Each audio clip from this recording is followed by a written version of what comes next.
Graham, 0-0, you obviously wanted 3. How satisfied are you with 1 point? Given our current predicament, given our squad size, the changes we needed to make on 75 minutes, we couldn't. So look, I've got to be satisfied with the performance. I've got to be satisfied with the opportunities created. And we've gone up against one of the top teams in this division. I don't just mean financially. I don't just mean the stadium-wise and all the nice things that they have. I mean that's a top group of players that MK Dons have had. And even if you look at their bench, and we've gone up against them, and we've done more than enough, I thought, to win the game. Nick Townsend pulled off 2 magnificent saves, but again, that's what top teams do. They get into the final third and they ask questions of you. They hit the target. They make your goalkeeper work. We got into the final third numerous occasions, numerous opportunities, and we've not hit the target. We've not worked the goal in. We've not scored a goal. So that's what we need to work on. That's what we need to fix. It's not a quick fix. It's something that happens over time. But yeah, I'm probably more annoyed that we didn't score, if that makes sense. But look, I'm not going to complain about a home point against one of the top teams in the division. Players gave you absolutely everything today. Yeah, look, my life is just full of frustration, isn't it? It's every time I stood in front of you, whether we win, lose or draw, I'm frustrated because I always want more.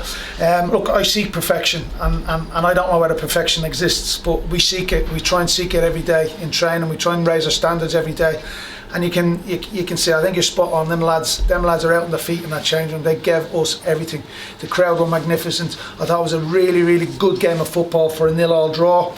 It was crazy. We could have been 4-0 up, and then they come back and they've had 2 chances. So you could have been going in a half time 4-2, and at the end of the game, it could have very easily been 5 or 6 opportunities to us, and then they'd had a couple as well. So it could have been a cricket score, really. That's a slight exaggeration. I'm exaggerating a little bit there, but look, I'm proud as punch of them, and yeah, look, it's another point on our journey, but we need to get healthy. We can't do that Saturday, Tuesday. We can't go along with the squad we've got. And if anybody didn't know how difficult the job is and the difficulty that we are and we're up against it, just look at my bench today, and those lads, you know, 1 or 2 of them needed to come off on 75 minutes, and they gave everything for this football club. And look, I say it every day of the week, and I'm really proud of them, and I love working with them. They're a brilliant bunch, and I just want to deliver them. Success. I want to improve. 5 out of 7 substitutes named today, with 2 players from the youth team. You've got another game on Tuesday. Ideally, you'd make a lot of changes. Can you make any changes? How down to the bare bones are you for that game? Well, that's exactly where I am. I've had 2 17-year-old lads. We went to watch the youth team game on Wednesday night, and we were hoping to pull 1 or 2 of them out of that and bring them on board with the first team.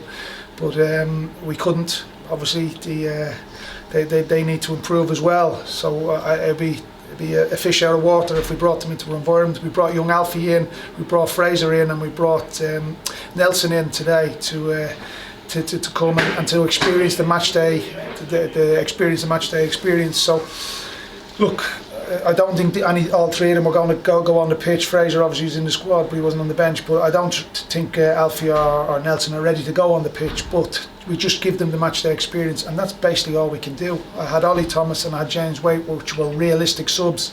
If you want to, you can mention Johnny Mexted as well. But realistically, I could only change 2 players, which was Ollie and James Waite. So yeah, look, I'm a fighter. I'm in the corner. I'm getting blows raining down on top of me from everywhere. But look, I'm well able to take that, and I'll stand up, and I guarantee you, this team, this dressing room, will come through this period, and we'll come out of it fighting. And when we get healthy, we'll be much stronger. You mentioned the fantastic saves that Nick Townsend made late on to keep that point for you. What's his situation with the international call-up? Has he been called up? Is he going to be going? Are you going to be without him next weekend? He's been called up. What he decides, we'll have to wait and see. I really need him, to be honest. But look, that's another one. I'm losing Matty Baker as well. Matty Baker goes away on international duty, so it's no exaggeration it's no exaggeration. We may not be able to field the team on Tuesday night. So that's what I'm looking at this moment in time. But like I say, it's the hand I've been dealt. I ain't going to whinge and moan about it. We will do our best. We will roll our sleeves up, and we will put out the best possible team. We will give it our all. And I hope this isn't misconstrued. This is just facts. I hope this isn't misconstrued as me whinging and moaning or complaining. It is what it is. Every manager up and down the country gets it. Another clean sheet. There's three senior ones if you want to wipe out the West Ham one. How pleasing is that as a former centre back? Well, we didn't. West Ham scored, so that wasn't a clean sheet. But look, again, touching on West Ham, they've gone up and smashed Cheltenham 4-1. They've gone over the Bristol Rovers, 2 First Division teams, League One teams, and they put 3 past them. And we, such as their standards, we've come away from the West Ham game actually really annoyed that we didn't win the game. So I don't know. At times, maybe our standards, I set the bar too high. I don't think I do, but we do really try and push them and drive them. And I think. I don't know, you guys might know more than me, but looking at them there today on the pitch, I think that's why they dig deep, and that's why they come out with a draw and a clean sheet. But yeah, look, we just have to deal with Tuesday when we wake up. I'm going to go to bed, cover my head, and not get up to Monday morning. And hopefully I'll get some good news somewhere along the line. But I have to say, and I have to compliment the players, their work rate, their attitude, their commitment, and also the fans, because the fans now we're down to our bare bones. The fans were absolutely tremendous today.